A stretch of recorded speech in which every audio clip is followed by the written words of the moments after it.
Many students get confused when they first see Linux directories like /etc/var/home or /usr.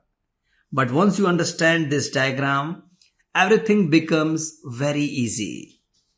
Now let's understand the Linux file system hierarchy using this diagram.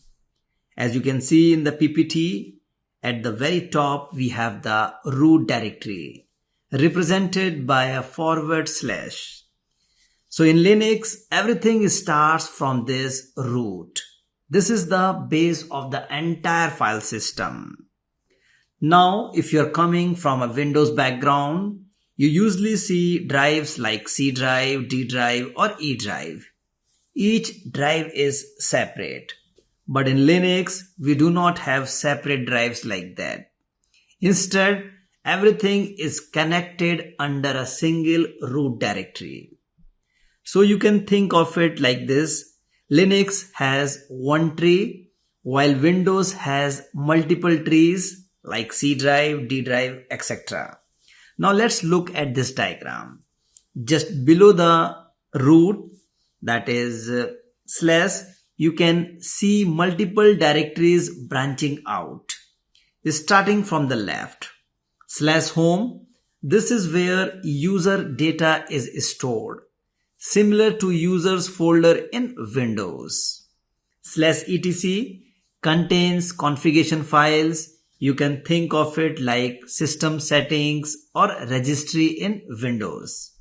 /opt used for installing third-party applications. Now moving towards the center, we have /bin, which contains basic commands like ls, cp, mv, etc. /sbin, which contains system level commands used by administrators. Now look at /usr, very important directory. Inside /usr, as you can see in this diagram, we have /bin, /local, /sbin and /include. This is where most applications and libraries are stored. Now moving at the right side, we have /var, and you can see it expands into /temp, /log, /cache and /spool. Now you can see at the top just below to root we have /boot, which contains files required to boot the system, or we can say start the system. /temp, which is basically used for temporary files. /mnt/media, used to mount external devices like USB. Now here is the most important concept. In Linux, everything is treated as a file. Even hardware devices, processes, and configurations are handled like files. Now let me summarize it. In Windows, we have the concept of multiple drives like C drive, D drive, which is having a separate structure.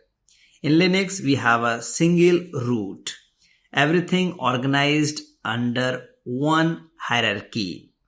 And as you can see in this diagram, Linux follows a clean tree-like structure which makes it very organized, powerful and easy to manage, especially for system administrator and DevOps engineers.